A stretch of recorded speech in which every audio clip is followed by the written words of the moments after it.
Currently, there is a war being waged in America. It's a war that you probably don't know much about. It threatens our sovereignty, our economy, our individual rights to life, liberty, and the pursuit of happiness. It is being waged by corporations and the elites all across the world. And the effects of this war can already be seen in places like France, Ireland, and the Netherlands. It is not the war of free speech. It's not the war against religion. Believe it or not, it is the war on beef. Using climate change as a shield, this war seeks to control all food production. Major players, including politicians and mega corporations, all at the expense of the small American farms and the small farms all around the world. One rancher has been speaking out about this for quite some time. He's here to talk about what you can do to stop it. He's a cattle rancher that believes in private property rights. He is the committee chair of RCAF USA. His name, Shad Sullivan. Before we get to Shad, when you are faced with a situation where you might have to shoot somebody in self-defense, God forbid this ever happens, in defense of your family, you have to make a decision like this fast. Are you willing to face the legal consequences? Are you willing to shoot that person?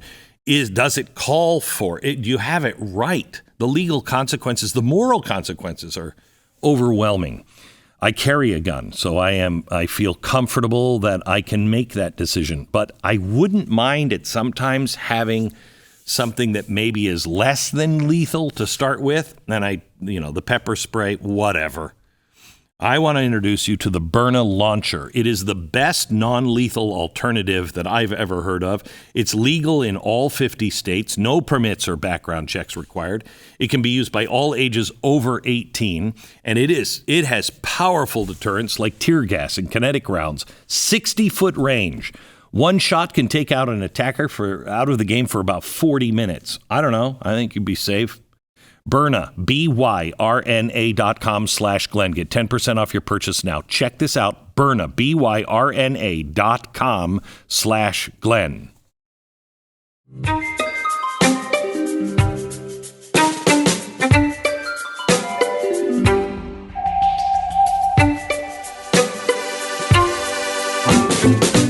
Chad, thank you for coming in. Thank you. My pleasure. I appreciate it. Yeah.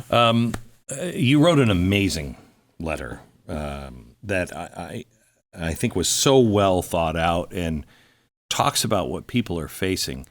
I don't think the average person has any idea the war on food that's happening right now. None whatsoever. And I first saw it because, I say I'm a rancher. I'm not. Right. I own a ranch and the cattle, and then I watch other people make magic happen. I get it. But it's a hard life, but it's a good life. It's a good life. You understand you just understand life when you're dependent on the land, on God, and the environmentalists that say, we have to preserve this land. There's no better conservationist than a rancher or a farmer. That's right. They know the soil. That's right. Okay. Talk about let's start in California. Okay. Let's go back to, when was it? 2008, I think. Yeah, 2006, Proposition 2. That passed. Tell me what that did. The way I understand that proposition is 63% of the voters voted in favor of requiring cage size requirements for chickens and hogs and such as that. And so that did go ahead and pass, but we knew, we know that wasn't the end intention. Yeah. The end intention was no animals at all. And so they came back. This movement, this anti-animal ideology that is just sweeping across the earth right now. Explain anti-animal ideology. Well, in order to gain control of production and consumption, they have to have control of food production. Right. And the very ground level of food production is farmers and ranchers, right? And what do farmers and ranchers have? They have land, because it takes land and natural resources to grow our food. And it doesn't matter if you're talking about pigs, cattle, vegetable crops, whatever it is. And so the anti-animal ideology is a freedom taker. That's what it all amounts to, is liberty and freedom. And in order for them to have, and when I say them, I mean the global elite, to have control of all production and all consumption, they have to have control of that production. They have to have control of the land. And so that is where the anti-animal ideology starts. But it tends to run downhill into individual ideologies. There are ideologues out there who don't believe in eating meat. They believe that cattle are harming the land. They don't like that. And so the global elite have used those ideologues as foot soldiers for their ultimate goal, which is total control. Right. Global warming being used back then. It was global warming. When I was growing up, it was acid rain. Okay. When I was growing up, it was global cooling. Okay, global cooling, and then acid rain. Now we had global warming, and they realized that the majority of the world's population wasn't going for it, so they changed it to climate change. And this movement has been in the works for generations, but it's increasing because of our ability to learn. The internet. The Bible talks about all of this. Yeah. And the days that we live in. So it's gaining like fire in certain ways, and I see Americans starting to wake up and say, there's something not right about this. And so, but the hour is growing late. Yes, really late. It's very late. So California just passed Proposition 12, right? And if I'm not mistaken, didn't Massachusetts also pass something like this? I don't know about Massachusetts, but they tried it in Oregon. They tried it in Colorado with the Pause Act that would make any kind of action. If I needed to palpate a cow or pull a calf out, they made that a felony. They tried to make that a felony. It did not pass in Colorado, and I can speak for Colorado because that's where I'm from originally. Only because we are a one ballot initiative state, so we can only have one question on the ballot, and they had two. And so it did not get out of committee. But they're coming back, and they're coming back with a vengeance through all states. So you said in 2006 we knew that this wasn't going to end. Sure. Explain what California just did and why it affects all of us. Well, with the passage of Prop 12, that would inhibit importers into California. That would regulate the people who sell into California under the same rules, which would eliminate a lot of transactions that they need for their economy. And what they said was the pens have to be even bigger. Yeah. And they want the hogs to be able to turn around, and that apparently the ranchers are saying that's dangerous for the pigs. That's right. But everything has to be augmented. It would cost thousands of dollars for anybody to take these rules on. My first reaction was, good, then let California live in California, and no rancher should be changing anything. Let them feel the full ramification of this. That's right. But then what do the ranchers do? That's exactly right. Right. And, California is one of our largest agricultural production states in the union. In many ways they are. And there are vast ranches out there that this affects all of them, all production. The beef cattle industry is the last bastion of freedom. And so their ultimate goal is to get to us, and that's how they're doing it, is on the lower levels through, chicken, pork, and those other production means of production. When you say this is the last bastion of freedom, what do you mean by that?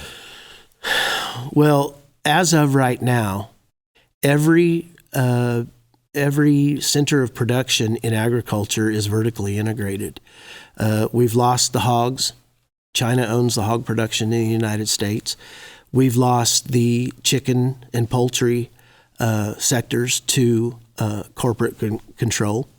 we are importing 74%. 74% of our lamb is imported into the United States. We used to have 56 million head of lamb 3 generations ago in the United States. Now we have 5 million head. Wow. Yeah. Now, wait a minute.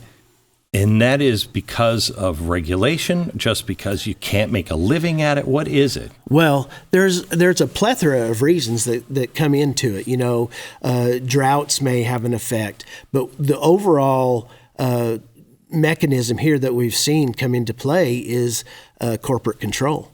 Mm-hmm. And that's what we're really seeing as a symptom of what's going on in California. This corporate control has emboldened, their power has become emboldened. And so the symptom of it is, hey, you're going to produce as we see fit, or you're going to get out of the game. Yeah. And see, it's a very convoluted and complex issue, because on one side you have these ideologues, and then you have on the other side you have this takeover of corporate control in the United States, and when they come together, it's just like a snowball headed for hell, and it gets very complex. These issues that we're talking about are so complex, and I don't understand them all. I understand my perspective of it. I think the Lord has given me a good sense of where it came from and where it's going. It's not something that I set out to learn, but my family was affected by a land taking in 1999, and it opened my eyes to a corrupt system. And I was just a young man then, and that's how I came to be an advocate for freedom and liberty, because what they did to my family was absolutely everything opposite. So I didn't understand until I started selling cattle. I didn't understand what a mafia system it really is. I mean, the farmer, the rancher, is held at gunpoint by, is it 3 or 4 companies? Four companies. And they process almost all of the meat. And so if you're not selling to them, where are you going to process? Well, that's right. That's the question, right? That's the question. Yeah. And so I have been the only way to become wealthy in ranching or farming today is to start wealthy. And then that, in time that'll go away. That's right. But we're to the point, I think it was this year or last year, where it costs more to feed the animal than they were willing to sell or buy at. Absolutely. And, there has to be some common sense. And the prices keep going down. In 1 year, it'll be, oh, well, it was a drought. Oh, well, this was happening. Oh, well, this was happening. It never seems to go up and have really good years, several in a row. It's all down. And you can't convince me there's no collusion there. No, there's total collusion. And I'll tell you this. The global elite, in fact, an individual from the World Wildlife Fund said, we have to use collusion in order to implement this agenda. And so they are using the corporate packers, and the corporate packers are volunteering for it, obviously. There's four main packers control 85% of the supply chain in the beef industry today. 2 of them are foreign owned. National Marfrig and JBS. And why would we do this? Why do we do this? Well, it all comes down to that complexity that I talk about, that is to weaken a nation. And you're seeing it all over. So there is a movement to get regional and local packers, but it's my understanding that is really expensive and hard to build, and you don't build them overnight.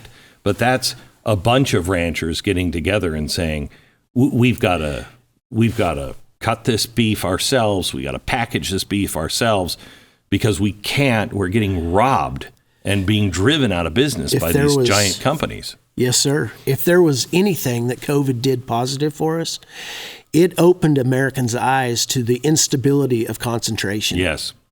And, since then, the farm to table movement has been enormous. It's been a blessing. It's been a blessing for my family. It's been a blessing for millions of other families, not only producers, but consumers, because they say, hey, we don't trust this system. How do we come together with the consumer? And that has taken place.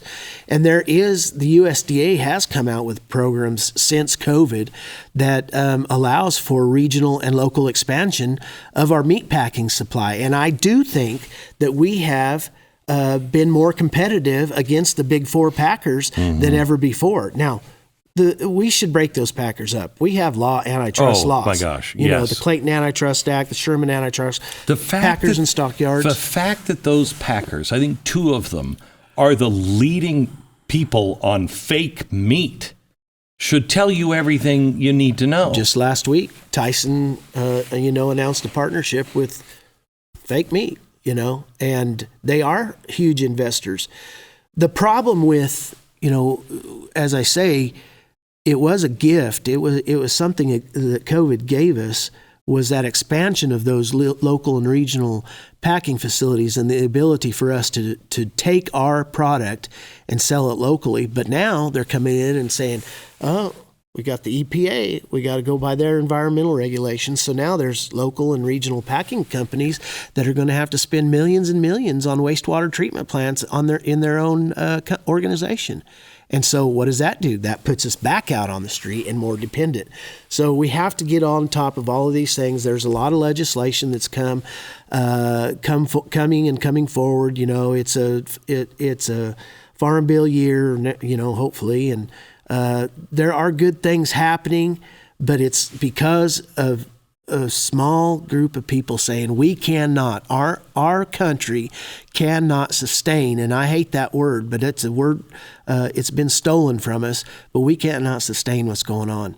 We have to be able to feed our own country and others to have food security, which is national security. It is. I mean, people don't understand how, we think of ourselves as the breadbasket of the world. We're not. And that's by choice. We could be.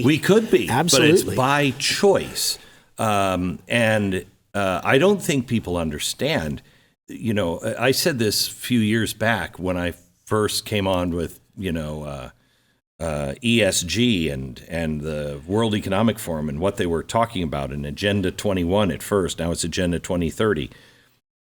Millions of people will starve to death all over the world. I mean, it will be the worst famine in human history if these people get their way. Overnight. Yes. Overnight, because what people don't realize is there are so many facets to getting this food across the country. Here we have an attack on our energy supply.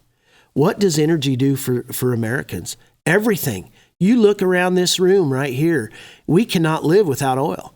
Every single thing. We cannot live without those truckers. Those truckers are a huge part of our operations. They shut down for one day. I'm telling you, store shelves go empty overnight. We have no idea. They are restocked. I think the average is 3 to 5 times a day. Oh, they're restocked. Wow. I mean, people don't understand how fast this can go away. During COVID, I went up to my local bigger grocery store, and they have a beautiful meat aisle, and it was empty. And I said, well, what do you guys do here? And they said, well, we stock it at 6:30 in the morning, and everybody's figured out that the shelves are going to be empty by 7:30. It's empty. They did it once a day. Unbelievable. It was unreal in America that we would have, during that COVID issue, that we would have people in bread lines. Yeah. In America, that we would be destroying our harvests in America, the land of plenty. And that's something that kind of got me going. And I was like, this isn't the way it's supposed to be in our country. And this is all coming from elites. 85% of elites and super elites. Super elites are ones that went to Ivy League colleges and have a doctorate. The elite are making $150,000 a year. they've gone to college, have one postgraduate degree, and they're involved in the companies or countries. They just did a poll on those people. 80+% say that Americans should not be allowed to eat beef or meat of any kind. 85%. I think people would be shocked to know that our world, and I don't think they actually mean it. Otherwise, why is Zuckerberg building a ranch where he's feeding his cows macadamia nuts? Well, we have to remember what Klaus Schwab said in 2023 at Davos, and he said, you will enjoy meat as a treat. Yes. But not for sustenance. And we know beef is really the only animal that can provide total and 100% sustenance to human life.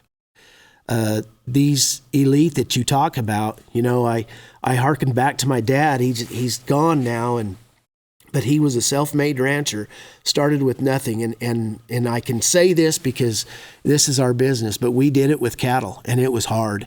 And we're not done doing it. But he always, on his deathbed, we have an old bunkhouse sitting out there, and that was the original homestead house. And in the last days of his life, I'd wheel him over there, and I said, Dad, what are we going to do? And he says, son, we'll never change America till they sit in the dark, cold and hungry.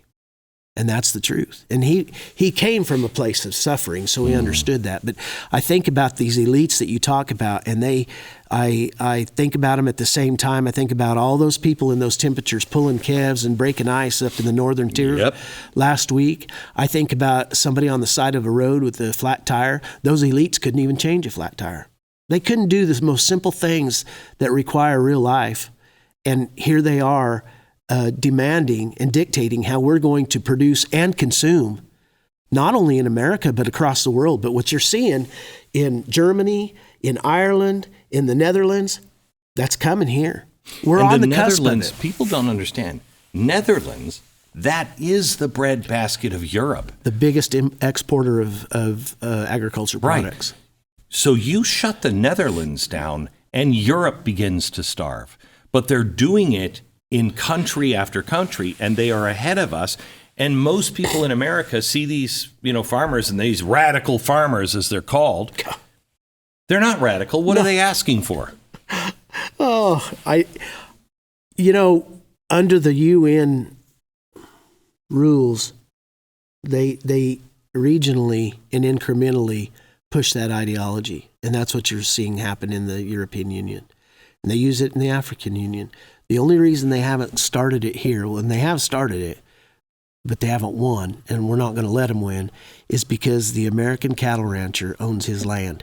We have a constitution that guarantees property rights, and that is the foundation of everything. That's the only thing that's going to protect us, Glenn. Because that's what's happening in the Netherlands. That's they're exactly taking that farmland away. They're taking that farmland away, and we have to get on board and understand that our founding fathers and their creation of this living document we call the Constitution of the United States is the only way we save this country. Mm-hmm. And we save it through private property. And private property, it doesn't have to be land. It might be your coat. It might be a gun. It's whatever allows you to put food on your table. That is the foundation of what we're talking about. All of these issues that we talk about, and it doesn't matter if it's in the ag industry, the beef industry, oil, energy, all of it. Everything we talk about goes back to liberty and freedom. Are we able to produce it the way we see fit? I want to talk to you about Relief Factor. Are you in pain, Boopy?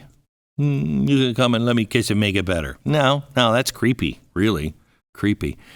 Let me tell you how you can get out of pain, possibly. 70% of the people who try Relief Factor go on to order more month after month. It is something that I tried years ago, never thought it would work, but it did. It broke the back of my pain. It's a daily supplement that helps your body fight that pain by fighting inflammation. 100% drug-free, developed by doctors just to help reduce or eliminate pain through reducing inflammation. Over 1 million people have tried Relief Factor's Quick Start. Would you try it? 70% of them go on to order it again and again. See if it can help you. Try their 3-week Quick Start Kit, $19.95. Comes with Relief Factor's Feel Better or Your Money Back guarantee, so give it a try. You don't have nothing to lose. ReliefFactor.com. 800, the number 4, RELIEF. 800-4-RELIEF. ReliefFactor.com. Talk to me about NACs, National Asset Corporations. Thankfully, it has been withdrawn. The application has been withdrawn by the New York Stock Exchange, but I don't think that's the end of it. Because this is the loss of land and rights. Yes. So talk about what that is. The natural asset companies, the New York Stock Exchange petitioned the Securities and Exchange Commission to create what they call natural asset companies. And they are so convoluted and so complex, it's hard to understand. But the basic is they would take control of our natural outputs. In other words, they would monetize and quantify our air, our water, anything productively tied to the land. And so at the end of it, in the beginning of it, it would affect really state and federally owned lands. Those lands that have been given over to conservation easements. Private lands, you could enroll your private land into it, but the gist of it is the end result is they take control of the management of those natural outputs, and then they can dictate how you produce on that land. Right. You could be a cattle rancher, and cattle farts apparently the bane of everybody's existence. Right. And they can come buy the air rights, assets. That's right. And say you are polluting too much, we need clean air here, and basically shut you down. That's right. Because they have, under this rule, the rules of management would have to follow sustainability, right? And so what is sustainability? It's what I've been talking about all day here. It's consumption and production control. That's all it is. When this is a global move to take possession of our lands. These are land grabs, and it didn't start here. Mm-hmm. I mean, we have national heritage areas. I was part of an organization that defeated one in southeast Colorado in 2014, and the only reason we knew about it, Glenn, was it was leaked from the National Park Service to an individual. They weren't going to tell us about that. You have conservation easements that people are going into, farmers and ranchers are going into under the guise of protecting their future rights on these lands. That's not what it's doing. It's giving their future rights away. They're the last owners that have productive principles, not the future. I know. I'm afraid. I live in the middle of a national forest. I have 1,100 acres in the middle of a national forest. So I have a state road that goes through it so I can get to it, but I am terrified that land is not going to be mine. Absolutely. And I'll tell you what, under some conservation easement contracts, my neighbor can put a conservation easement on his ranch, and under that contract, it can say no oil wells pumping in the view shed. Well, what does that do to you? It ends up kicking you out because nobody's going to come drill for oil on your land. They make all of these very corrupt principles, and they hide them in these contracts. And in my country where I grew up, southeast Colorado, all ranch country, thousands of farmers and ranchers put their land in easements. And my dad was like, "Don't do it. You're dictating from the grave." Yes. It is so wrong when you say we are putting this land in conservation from here on out. You're going to be long dead. You'll have no right to do anything. You shouldn't destroy it, and you can't lock it up. You can do neither of those. It's in the name of the dollar, though. That's the problem. I can conserve my land, and I can do that as we pass it down from generation to generation. I don't need somebody paying me to do that. Correct. I can do that. So when we have all of these cattlemen and women, I know going across Florida, everybody's talking about how many people are moving in, and we got to put these lands in conservation easements. Dadgum, do it yourself. Don't take the dollar to dictate from the grave that nobody can do anything with this land down the road. You can do that yourself. You don't need the money. You're there. And so here we are talking about conservation easements. We have the American Prairie Reserve in Montana, totally controlled by the World Wildlife Fund. The World Wildlife Fund is interested in management of the natural asset companies. You see how this is all interwoven and intertwined? These non-governmental environmental or extreme environmental organizations are so heavily funded that we can't compete. And now you have what they call public-private partnerships. Oh. They're the most dangerous thing on earth. It's fascism. It's fascism. It's any ism that you want to put. It is total fascism. And that's, I know people think I'm a little bit crazy. No. And I'm fine with that. Yeah, me too. If I can save my country and let my son taste the taste of liberty, taste the taste of freedom, I'm okay. Because what's happening, it's 2 + 2. You don't have to be a smart man. I'm not a smart man. I saw what was happening back in 1999, and then we come in about 2010, and they start talking about the Global Roundtable for Sustainable Beef. And when I hear global, and I knew that they were stealing the word sustainable, I knew we were in trouble. And I'm telling you, our trade organizations have signed on to the sustainability model. Mm-hmm. And they did it without knowing what true sustainability meant. There's only one sustainer, and it's not the global elite. We are in trouble, and I'm telling you, they're pushing since the delineation of the natural asset companies. They're coming out stronger than ever. They're pushing for global control through sustainable development, and it's not good.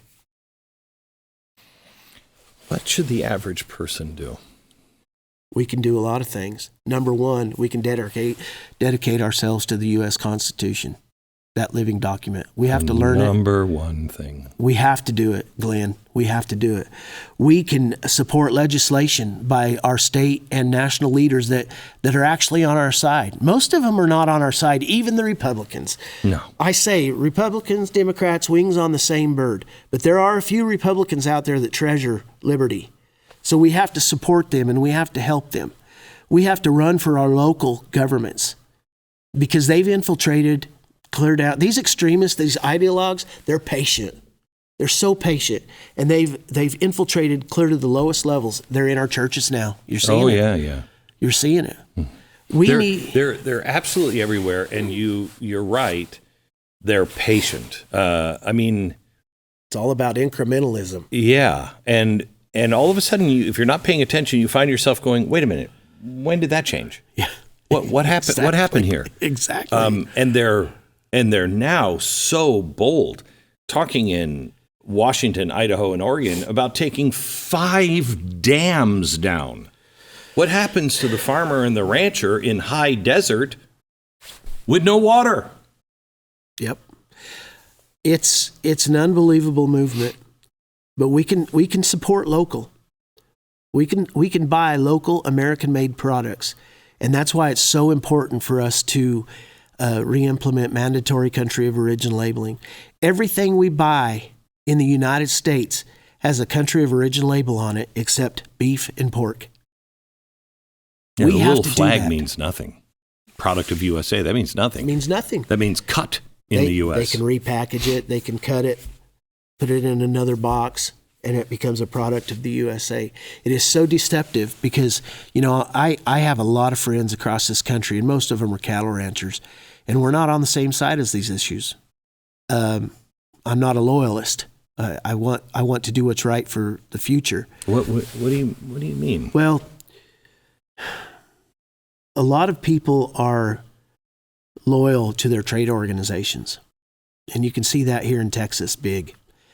There's one of the largest trade organizations here is a great organization that provides a lot of good things, but they've signed on to the sustainability model. But their members don't understand that model, but they're loyal, and I call them organization loyalists. And I'm not that. I don't want to be that. I want to be an independent producer, and I want to. We all should be independent. I was a Republican and not a Republican. I'll vote for Republicans but I'm not loyal to the institution. That's the problem. Agree. We need to be loyal to the to the Constitution and to God. Yes. Those two things, that's where your loyalty God goes. and the Constitution, Yes. because freedom comes from God. Yes. Our true freedom comes from God. And, I'm not against those people. I'm just saying, wake up, because those things that you are voting for that you don't understand are going to put you out of business. See, tyrants have no loyalty, Glenn. At the end, one tyrant's going to kill the other. They don't care. And so this movement of loyalty amongst these people to depend on trade organizations to keep them in business is going to come back to bite everybody. Because it's a pay-to-play system, Glenn. It's a pay-to-play system. And the global corporations are paying these trade organizations right now. USDA, United States Department of Agriculture, I'm trying to think of what program that is. I can't think of it right now, but that's right. Anyway, they partnered up with all of these trade organizations and media outlets. Farm Journal, USDA pays Farm Journal $40 million to promote the carbon solutions program. Oh my gosh. They paid ADM, Archer Daniel Midland, the largest ag company in the world, $90 million. South Dakota State University, $50 million. What are they going to do? They're pushing that ideology. They're pushing that sustainable development control mechanism that teaches our kids in the university system. It's done a disservice to us. I will tell you that when I was reading the World Economic Forum's farming and food distribution plan, it's one of the most arrogant things I've ever seen, that by 2030, we will completely redesign from seed to fork the entire food production industry. And I thought, that took us hundreds of thousands of years to perfect.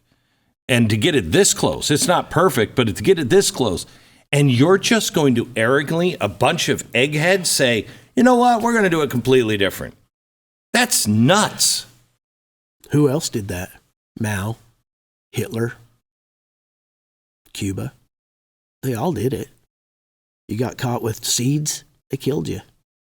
You get caught growing a garden in Cuba, they killed you on the spot. We are on the cusp of something very dangerous if Americans don't wake up. And I don't say that to scare people, because the truth is, it's a day by day. I say it because independent production, independent consumption, independent thought is so important, especially right now. Tell me about the mRNA vaccine Bill Gates wants to give all the cattle. Well, I don't have a lot of knowledge on that. I know there was one state that had a bill presented that would try to stop that. We do not do that in the beef industry, cattle industry now. I'm not saying the technology is not there. I don't know. That's not my area of expertise. But we don't do that. Now, somebody asked me here a while back about vaccines in cattle. I will tell you from my knowledge and my experience, and I'm what they call, I'm the middleman. I'm a stalker guy. So there's several segments. There's a cow-calf segment, stalker segment, feedlot segment. I'm the guy in the middle. And there are vaccines that we have to give our cattle. One of those is blackleg. That's a spore in the ground that can kill cattle quickly. We have to do that. Some of these other vaccines, I don't do. I don't participate in any of it. I don't know where the mRNA stuff is going. I think the technology is there. We know the technology is there. But it is dangerous. It's very dangerous. And, is it a part of the ESG, the radio for, RFID? They're trying to implement that without the will of the people right now in the beef industry. RFID, ESG, where all these cattle have to have an RFID tag to travel interstate. You have to register your premises. Who else did that? Wow. And so there's so many complex issues that that are interwoven into this diabolical web of sustainability, and it's dangerous. It's very dangerous. And you know what? It's a freedom killer. They're all freedom killers. And I like to tout that I'm a freedom maker, not a freedom taker. I've never served my country in the military, so I guess this is kind of my way of serving my country, is to make sure that, you know, we can produce independently under the guise of our own thought, you know, not under independent production, or not under the sustainable development. You know, people don't know, under the Global Roundtable for Sustainable Beef, you have to produce as they see fit, or you get out of the market. That happened in Brazil under the Global Roundtable for Sustainable Soy. What does that mean? What did they do in Brazil? So they sell all of their soy to the European Union. And in order to be able to sell, you had to be a member or a part of the Global Roundtable for Sustainable Soy, which means that you produce that soy as they tell you to produce. They're pushing the same thing in the United States under the Global and U.S. Roundtables for Sustainable Beef. You get on board or you get out of the market. Now, here in the United States, they say, oh, Shad, you're wrong. That's a voluntary program. Well, I'll tell you, it's voluntary until it's not. Mm-hmm. And those programs have already been employed in the Netherlands, in Germany, across the European Union. And you're seeing what's happening. These farmers are revolting. Their freedom has been taken. What little freedom they had. They weren't like the United States. So we have to get on top of this, and we have to wake our friends up. And it's all interwoven into the property rights discussion. It's all interwoven into the free market capitalistic system, into the Constitution, into liberty. We have to wake up, you know. What are we going to see? Because they're ahead of us in Europe. What are we going to start seeing? Or has it been held together enough to not make that big of an impact yet? I think that we're immediately going to start seeing those production regulatory mechanisms come about. And they're starting through the RFID, ESG, in the beef cattle. You know, there are a lot of cattle traded interstate in the United States, millions upon millions of head. And once you start putting that data information out there, I think we're in trouble. Why? Why tagging them? My dog. Well, they're saying it's for disease traceability, but we have an adequate system that traces disease. If they were worried about disease traceability, why did we move our disease laboratory from Plum Island to Manhattan, Kansas, in the middle of cattle country? We did that. Foot and Mouth has escaped that laboratory off of Plum Island, off the coast of New York, before, dissipated out in the ocean. But we've moved that laboratory that contains all these deadly diseases into Manhattan, Kansas, right in the middle of beef cattle country. Are you kidding me? It's not, all of this is not if, but when. They have to take control somehow. And that's what this is. Data mining, all of it, Glenn. It's all so convoluted and confusing. I hate to think about it. I know. You know? I know. I've been doing this for a long time. I know you have. I know. You know, you see with your brain and not with your eye. Our brain constantly senses what's happening around. And how and what we see not only depends on the strength of our own eyes, but the brain it fills in certain things, and it helps us make optimal decisions.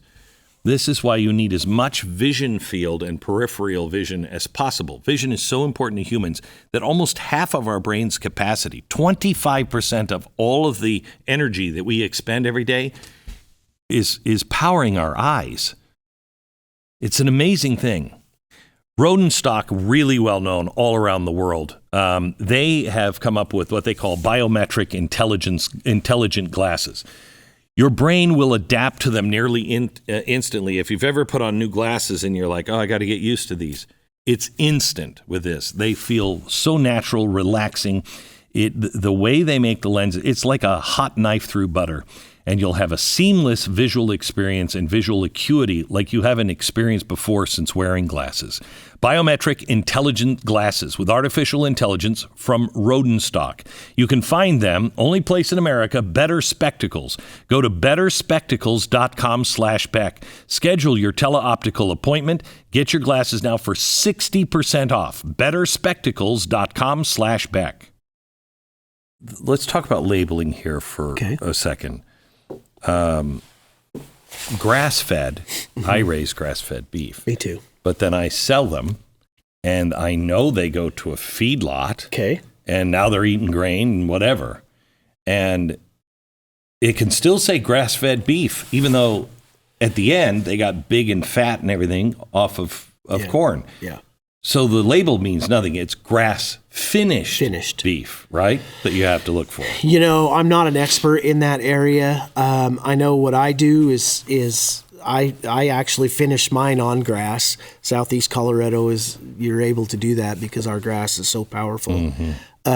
But as far as the labeling of grass-fed, you know, there are supposed mechanisms in there through the organic movement that would supposed to guarantee that. But, you know, I question that because isn't corn a grass? Yeah, it is. So can you know, I don't know. I don't know. What I'm getting to is like the made in USA, that label, product of USA, that label means nothing. Does organic mean anything? What does organic mean? Well, I mean, if you ask me, the corn is growing out of the ground. We finish them on corn. That's organic to me. Right. You know. Right. So I don't know. I'm not an expert in that. So there's a new one, low carbon meat. What is that? That is what I'm talking about through this carbon credit system that the USDA is coming out with, and I have ranchers that are neighbors that are participating in a program, a low carbon credit program through the USDA, getting paid to monitor their carbon emissions. And now how do you do that? I don't know. To me, it's a lot like going down to 7-Eleven and airing up your tire for 25 cents, paying 25 cents for air in your tire. I mean, it's very confusing to me. We have to have cattle to create this carbon is good, right? Yeah, carbon is what makes everything grow. You know, we have to have this. They say it like it's a bad thing, and under proper regenerative practices, we know that we're better than carbon neutral. Right. We're carbon beings. Yes. We're carbon beings. I wish I was a scientist, but I'm not, Glenn. I don't wish I was a scientist if I had to play the game that they're playing now. I know my grandfather, he was a farmer, and I remember him saying, all these elite scientists and everybody with all of their college degrees come in, they don't have any idea what it's like to stick their hand in the dirt. No, and they are none. Everything they're preaching is wrong. They have no stake in the game. Yeah. They have no stake in the game. And if they were put under pressure, they wouldn't win. They could not, put some of these guys out on the land and say, hey, in 6 months, bring us a crop. They couldn't do it. Oh, no. They couldn't begin to do it. I think I hearken back to my great-great-grandmother who was here in Texas, and her husband died the same week as her 8-year-old daughter. And on his deathbed, he said, take those boys and go to Colorado. And you know what she did, Glenn? She took 7 boys and a girl, and she went to Colorado, and she dug her own house. She dug it out of the ground, a dugout, covered it with sod. She dug their own well. You think these people could do this now? No. Everything is so easy for us. We've had the best life. But now we have people who want to take that from us. Tell me about in Colorado. I was looking at a piece of land in Colorado. It was a little town, actually. And they said you have to be really careful here because you don't own the water. And I said, well, what does that mean? Yeah. And they said, well, in Colorado, even the water that falls as rain. That's correct. Belongs to the state. It belongs to somebody. Somebody but down. Not you. But not me. I can remember when my dad, and this gets into some very convoluted and confusing stuff, but I can remember my dad told me in the 1950s, he says, I remember when they came and stole our water. And I said, what did that mean, Dad?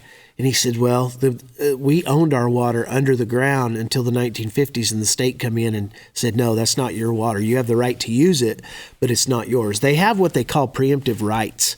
And so some of these rights go back to the 1870s. Those people still own their water rights. But over the years, the need for water in Colorado has increased because of the Front Range increase in population. And so in my county, Crowley County, Colorado, they came in 3 different times, and Aurora, Colorado, Denver, bought the water from the farmers that owned it from those preemptive rights. So now when you sell your water rights, it's worth a fortune. That water must go to feed the people, right? So no longer, our county is no longer irrigated. It is now dry land, and there's no farming left. And it became one of the poorest counties in the nation because we sold our water. Some of the older generations kept that water. But any water that is produced in Colorado that flows out of the state belongs to somebody or somebody else. Kansas came in and sued Colorado for their water down the Arkansas and I believe the Republican rivers. I think that was Nebraska, and Kansas won that lawsuit. So now any well that is irrigation well must be augmented. They must keep track of that. Is paid for. You cannot capture your water in the big cities off of your houses. That water must go into a tributary because it is owned by someone else. Water law in Colorado is, if I was a young person, would be a great thing to get into. It is enormous. And I grew up, and my dad told us, he said, kids, water's worth more than oil and gold. He pounded that into our heads, and it is. And luckily we have good water where we're at, but we don't have any water rights. We just have the right to use it. I was walking on a golf course once I don't play golf, and neither did he. We were just on a golf course. We were walking on this golf course, and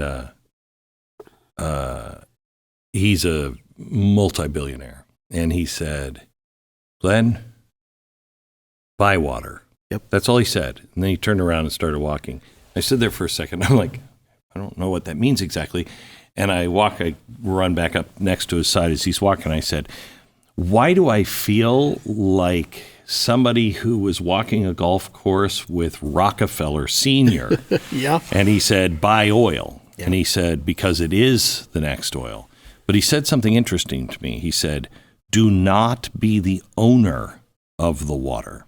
He said, you will be an oil company. You will be demonized and torn apart. He said, you need to be somebody who is searching for water or purifying water. He said, otherwise, you might as well be an oil guy. Yeah. I can see that. Yeah, water is a huge thing in Colorado. And, here we go again under the America the Beautiful executive order 14008, the 30 by 30. Biden's America the Beautiful plan is supposed to take control of all, conserve 30% of the land and water by 2030 across the United States, only to be followed up by the UN 50 by 50 resolution. Conserve 50% of the water, the world's water and lands by 2050. Totally changes us. Oh, totally. Let me ask you this. I was at another friend who has probably 5,000 head of buffalo. Wow. And it's an amazing sight. Mm-hmm. It's an amazing sight. And we were talking, and you could see that one doesn't really look like bison. That one looks more like a cow. Cattle. Yeah. And it's all from the inbreeding of, Sure. And I said, where do you get the pure buffalo to start with? And he said, you don't. And I said, why not? And he said, the government is the only owner of all bison, pure bison. I did not know this. Yeah. And he said, they're Yellowstone, and when they have to thin the herd, we'd take them. So we could bring that animal back. And they won't do them. He said, destroy them. They'll destroy them before they'll ever get rid of them. And that, to me, that said something about, and then living next to them as a BLM, they're not good conservationists. They're not good landowners. They're not good for animals. No, they're not. They're absolutely not. They're fork-tongued. That's no surprise to me. I know that if those management skills of those people, I've often questioned, because that's where really my advocacy started, and was watching them try to manage my family. And, what happened to your family? Well, I grew up on a ranch in southeast Colorado. We owned a ranch, but we also leased a big ranch. And back in 1992, my dad decided he would buy that ranch. And so within that parameter, it was fairly large. There was 12,000 acres that belonged to the state of Colorado. And it was in 160s, 320s, but it was unfenced. And so the state came to us and said, hey, if you're going to buy this ranch, we want our 12,000 acres in one block. And we want that block here. And it happened to be over the main water source. And so it stopped the sale of the ranch. And they knew that we kind of... How could they just declare that that's where they wanted? Yeah, that's the question. And that's exactly why my dad said, we're going to kind of back out of this. But to make a long story short, in 2 weeks, they owned the ranch, the state of Colorado. They're not supposed to be in the ranch and business. They're not supposed to be competing. And now they own multiple ranches in partnerships with organizations like the Nature Conservancy. And that has spread wildly in Colorado. And so that's what happened to me. That's what happened, was that land taking. And now we've got another deal coming on that, Colorado passed through legislation that we needed to be 100% renewable by 2030. So now we have companies, mega companies like XL Power coming in and saying, hey, we're going to put this power line across your ranch and we're going to pay you this much. You don't have the right to negotiate with us. We're going to take this land this way. Here's what we're going to pay you, and you got to keep your mouth shut. That's what's happening to me right now on our ranch in Colorado. And no negotiations. I said, they offered us a dollar amount a year ago, and I said, no, thank you. We've been here for 4 generations. We've put the time and effort into our ranch. We've put the time and effort back into our local community, which is most important for us, the youth of our community. And you're going to tell us that if we don't take what you offer, we're going to eminent domain you? That's what they told us. And that's what they're trying to do. No negotiations. Is this even America? Not anymore. Not anymore. My dad is rolling in his grave over a lot of things, and there was a lot of things that happened over the since he's died in our country that probably would have killed him. And it's all interwoven, Glenn. That's what you have to understand, is it is all that one-way ticket. It's funny because people think this is about Biden and Trump or Democrats and Republicans. No. It's not. Nope. It's the elites against the people. Even the socialists and the Marxists are going to be very surprised. They're not going to be the winner in the end. No. It's the giant corporations in bed with the governments. Absolutely. Absolutely. And that pay-to-play system, that's why I always said, which I never will, run for legislation. The first thing I would do is end lobbying. This lobbying power is so enormous in the United States. We can't do that. We cannot keep a free country under pay to play. Cannot do that. We have to end that. These corporations that have taken total control of everything below them, it's a real problem. We better get on top of it. But I think, there was one individual here a while back that said, fundamental change. And here we are. Yeah. maybe he didn't have enough time in office to produce that fundamental change, but it's being done now. It's being done now. We have, if we don't stop it this election, the world will be just a very different. It's not just America. It's the whole world. It's the whole world. Whole world. We know that. We know that, we know what the Bible says, and guess what? Our enemies know what the Bible says. Mm-hmm. And so they have to move fast. And they are moving fast, Glenn. Yeah, no, it's a crazy place. The only thing I worry about is my kid. Mm-hmm. What is going to happen to my kid? I hearken back to those images that we see on TV and in movies with them loading them on cattle cars. And it comes to my mind often. My son is an only child. Well, he's got an older sister, but she's 30 years old. She's out of the house. So we're raising him as an only child. And if I was to die, what would he do? What would he do? That's why we have to ensure this protection that the Constitution gives us for individual liberty. We have to do it. Whatever it takes, we got to do it. These guys down at the border, as far as I'm concerned, they're heroes today. Mm-hmm. They're saying, no, we're not going to do this. We're not going to destroy our country. And that's a whole different convoluted mess, but it's all part of it. It's all part of the movement to destroy America. We have to be, we have to carry our fiduciary duties as citizens. Yeah. We have to, Glenn. Yeah. And do it in a way, we can be angry, as the scriptures say, we can be angry, but we cannot sin in our anger. There is righteousness in our anger. Yeah. We can be angry, and we can protect our families as we need to protect them. But we want to, if we're going to save America, and that's what ultimately we're trying to do, is save our country. The greatest country on earth, the beacon on the hill. It is everything they say it is.